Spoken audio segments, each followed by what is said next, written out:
Уважаеми гости, днес е празник за всички малки жители на района.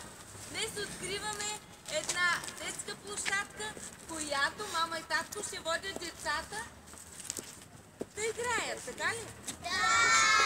И знак на благодарност за това, че си имаме такава хубава, вече нова детска площадка, децата от 51-во Обединено детско заведение Щурче, най-хубавото детско заведение в района, с най-хубавите деца, ще изпълнят музикален поздрав.